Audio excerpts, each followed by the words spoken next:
Everyone, तो दोस्तों यहाँ पर आप देख सकते हो कि जेके भोपी की ओर से प्रोविजनल मेरिट लिस्ट निकाली गई है। जो आपका पोस्ट बेसिक बीएससी नर्सिंग का एग्ज़ाम कंडक्ट कराया था जेके भोपी के द्वारा, उसका यहाँ पर रिज़ल्ट निकाला गया है। जो कि यहाँ पे आपका जो टेस्ट है वो कंडक्ट कराया गया था श्रीनगर जम्मू 17 मई 2025 को। यहाँ पे इसका नोटिफिकेशन का नंबर आप देख सकते हो, डेट देख सकते हो, 5/6/2025 को ये नोटिफिकेशन जारी की गई है। ठीक है। और इसके अलावा यहाँ पर लिखा गया है दोस्तों, board has not received any representation, यानी इन्होंने बताया कि बोर्ड को कोई भी रिप्रेजेंटेशन जो है आंसर की के रिगार्डिंग में रिसीव नहीं हुई है। जो भी टाइम दिया था यहाँ पे स्टिपुलेटेड टाइम के अंदर कोई भी इनको रिप्रेजेंटेशन जो आंसर की निकाली गई थी उसके रिगार्डिंग में कोई भी रिप्रेजेंटेशन इनको नहीं मिली। और इसीलिए यहाँ पर जो रिज़ल्ट है उसी के अकॉर्डिंग यहाँ पर इन्होंने फिर प्रिपेयर कर लिया हुआ है। ठीक है। तो कुछ टाइम मतलब मिलता है ना, कुछ टाइम स्टिपुलेटेड टाइम मिलता है आपको कि अगर आपको जो आंसर की भोपी की ओर से निकलती है तो उसमें अगर आपको लगता है कि भाई कुछ प्रॉब्लम है, कुछ मिस्टेक है, तो आप रिप्रेजेंटेशन डालते हो। तो यहाँ पे बोर्ड ने साफ तौर से लिखा है कि कोई भी रिप्रेजेंटेशन इनको रिज़ल्ट के रिगार्डिंग में नहीं मिली, तो अकॉर्डिंगली फिर इन्होंने रिज़ल्ट जो है वो तैयार किया। ओके। अब यहाँ पर क्या लिखा है, नीचे लिखा है as per provision define the information broker the candidate who have any objection.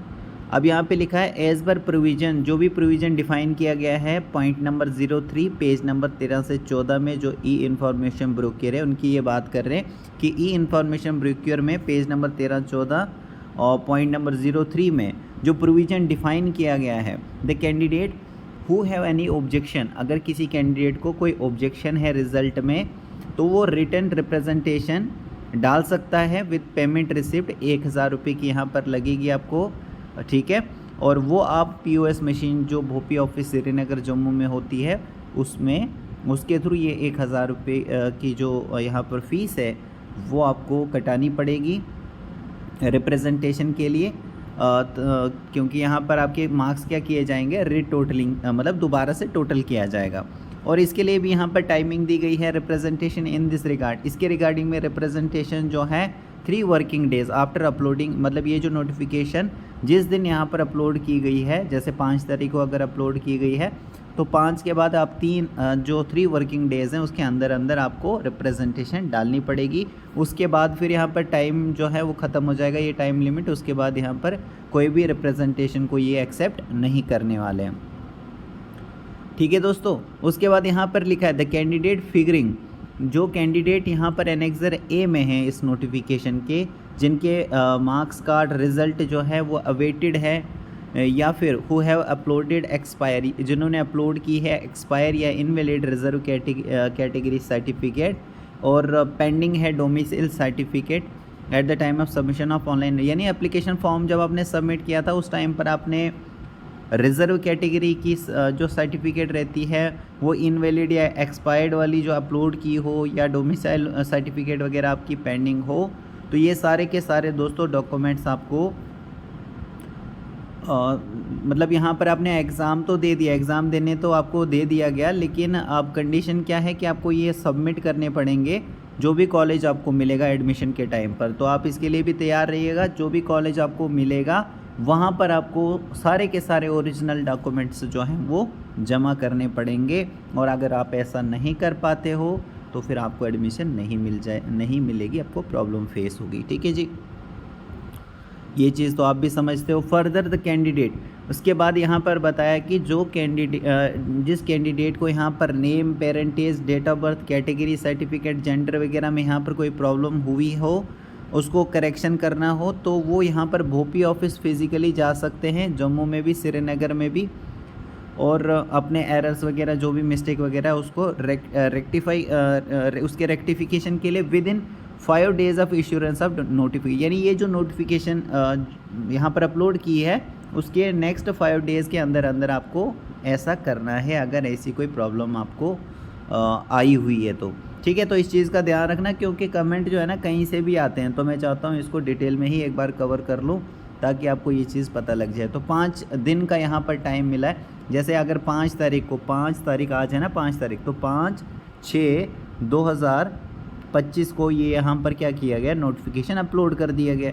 तो इसके 5 दिन के नेक्स्ट 5 डेज़ के अंदर अंदर आपको क्या करना है, बोफी ऑफिस में विज़िट करना है दोस्तों, name, parentage, date of birth, category, gender वगैरह के लिए, ठीक है। और उसके बाद फिर अगर 5 दिन चले गए उसके बाद जो है वहाँ पर भी कोई भी बात आपकी सुनी नहीं जाएगी। ट्राई आप कर सकते हैं, लेकिन मैं आपको ये बताना चाहता हूँ कि जो टाइम दिया गया उसके अंदर ही आप जाएं ताकि आपको प्रॉब्लम फेस ना हो। अब देखिए दोस्तों, नीचे यहाँ पे रिज़ल्ट एनेक्सर ए में अटैच किया गया है, तो मैं सबके नाम यहाँ पर नहीं पढ़ सकता हूँ। जिसको PDF वगैरह चाहिए होगी मुझे कमेंट कर देना, वैसे भी मैं पिन करके वहाँ पर इसका लिंक वगैरह जो है वो अटैच कर लूँगा। वहाँ पर क्लिक करने के बाद आप डायरेक्ट डाउनलोड कर लेना, ठीक है। नहीं हो रहा है डाउनलोड, आप बार बार किया कीजिए, उसको ट्राई किया कीजिए, थोड़ी देर में हो जाता है। फिर भी नहीं होता है तो आप मुझे फिर भी कमेंट कर सकते हैं, मैं आपको डायरेक्टली इसकी जो PDF है वो भी सेंड कर लूँगा, ठीक है दोस्तों। अब एनेक्सर ए में यहाँ पर कुछ कैंडिडेट्स के हम नाम पढ़ लेते हैं। जैसे यहाँ पे इनका रोल नंबर दिया गया है, ये बिस्मा यूसुफ जी हैं, फीमेल कैंडिडेट हैं, ओपन मेरिट इनकी कैटेगरी है। इनका स्कोर यहाँ पर दिया गया है, इनकी रैंक फर्स्ट आई है। नेक्स्ट यहाँ पर देखिए, नेक्स्ट कैंडिडेट का रोल नंबर दिया गया है, सईमा अख्तर जी इनका नाम है, ये भी फीमेल कैंडिडेट हैं, RBA इनकी कैटेगरी है और इनकी रैंक क्या आई है, 2 आई है। फिर यहाँ पर नेक्स्ट जो है थर्ड कैंडिडेट जो है वो जीशाना फारूक जी हैं, ये भी फीमेल कैंडिडेट हैं, OBC इनकी कैटेगरी है, 3 इनकी रैंक आई है। तो इसी तरीके से यहाँ पर जो हैं सदाब शौकत जी हैं, ये भी फीमेल कैंडिडेट ही हैं, ओपन मेरिट कैटेगरी में आती हैं, 4 इनकी रैंक है। फिर सबा जान जी हैं, फीमेल कैंडिडेट है, ओपन मेरिट इनकी कैटेगरी है, 5 इनकी रैंक है।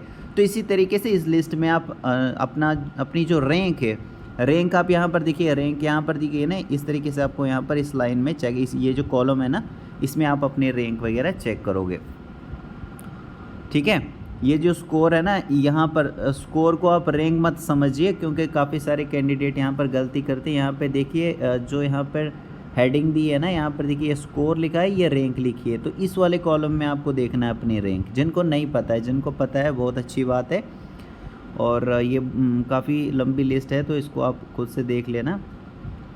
वैसे तो आपने देख ही लिया होगा, नहीं देखा होगा तो इसको आप यहाँ पर देख सकते हो। तो ये काफ़ी लंबी लिस्ट है दोस्तों, इसलिए मैं आपको कह रहा हूँ कि अगर PDF चाहिए होगी तो मैं PDF भी सेंड कर लूँगा, वैसे भी मैं इसको अटैच कर लूँगा। आप उस पर क्लिक करके डाउनलोड करके अपना नेम वगैरह, अपने रैंक जो है यहाँ पर देख सकते हैं, चेक कर सकते हैं। ओके, होप करता हूँ दोस्तों सारी चीज़ें जो यहाँ पर बताई गई हैं वो क्लियर हो चुकी होंगी। So thank you very much.